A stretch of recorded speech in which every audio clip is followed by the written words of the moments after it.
सरकारी कोविड अस्पताल इन दिनों रेमडेसिविर इंजेक्शन की कमी से जूझ रहे हैं, जिसके कारण यहां एडमिट मरीजों को इसके लिए इधर उधर भटकना पड़ता है। हालांकि मामले को स्वास्थ्य विभाग ने गंभीरता से लेते हुए सरकारी अस्पतालों में इसकी पर्याप्त उपलब्धता सुनिश्चित करने की बात कही है। देखिए खास रिपोर्ट। रेमडेसिविर इंजेक्शन की कालाबाजारी को रोकने के लिए सरकार ने बाजार में इसकी उपलब्धता केवल चयनित जगहों पर ही रखी है, जिसके कारण कोरोना के इलाज में अहम भूमिका निभाने वाली इस दवा की कालाबाजारी पर काफी हद तक रोक लग गई है।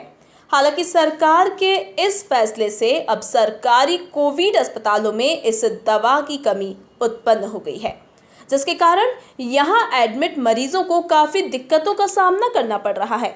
वहीं कोविड के नोडल अधिकारी डॉक्टर अमित मालाकार ने कहा कि ड्रग इंस्पेक्टर्स को सरकारी अस्पतालों में रेमडेसिविर की पर्याप्त उपलब्धता को सुनिश्चित करने के निर्देश दिए गए हैं। देखिए, इसकी कालाबाजारी रोकने के उद्देश्य से ही माननीय जिलाधीश महोदय के निर्देशन में ये कदम उठाए गए थे कि टोटल 4 स्टॉकिस्ट हैं इंदौर शहर में इसके, और अभी हफ्ते में करीब 2,500 से 3,000 के आसपास रेमडेसिविर के इंजेक्शन इंदौर को अवेलेबल कराए जा रहे हैं उन कंपनियों के द्वारा।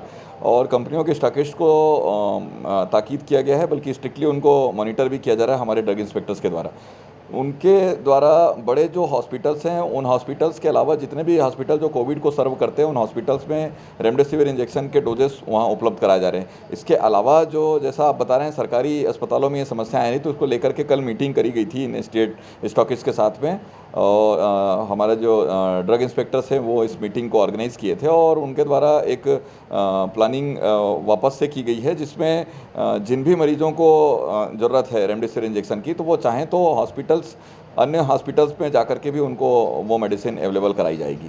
तो अभी ऐसी कोई स्थिति सामने यदि आती है जिसमें सरकारी हॉस्पिटल्स में दिक्कतें आती हैं, तो हमारे ड्रग इंस्पेक्टर्स इसको रिजॉल्व करेंगे उसको। वहीं रेमडेसिविर को खरीदने के लिए मेडिकल स्टोर द्वारा मांगे जा रहे दस्तावेजों पर उन्होंने कहा कि कालाबाजारी को रोकने के लिए ये शर्त रखना फिलहाल जरूरी है। देखिए, ये प्रक्रियागत एक वो तरीका है जिससे इसकी कालाबाजारी भी रोकना एक महत्वपूर्ण उद्देश्य है। अन्यथा यदि इसको फ्री फॉर ऑल कर दिया जाएगा तो लोग उसको स्टॉक करके रख लेंगे, जैसे बीच में कई बार स्वाइन फ्लू के मेडिसिन के साथ में हुआ था। टेमी फ्लू लोगों ने ज़बरदस्ती अपने घरों में रख ली, तो ये कंडीशन ना पैदा हो, ये हालात पैदा ना हो, ये महत्वपूर्ण था। बेसिकली यदि किसी भी मरीज को इसकी ज़रूरत पड़ती है रेमडेसिविर इंजेक्शन की, तो हॉस्पिटल से उसके जो पॉजिटिव की रिपोर्ट है वो उसको अवेलेबल होती है, और उस रिपोर्ट के आधार पर वो मेडिसिन मरीज का आइडेंटिटी प्रूफ लेकर के मेडिसिन कोई भी अटेंडर ले सकता है।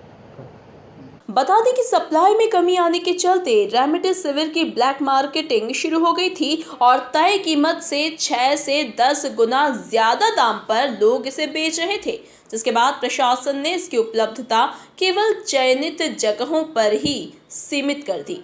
इंदौर से MP न्यूज़ के लिए धर्मेंद्र यादव की रिपोर्ट।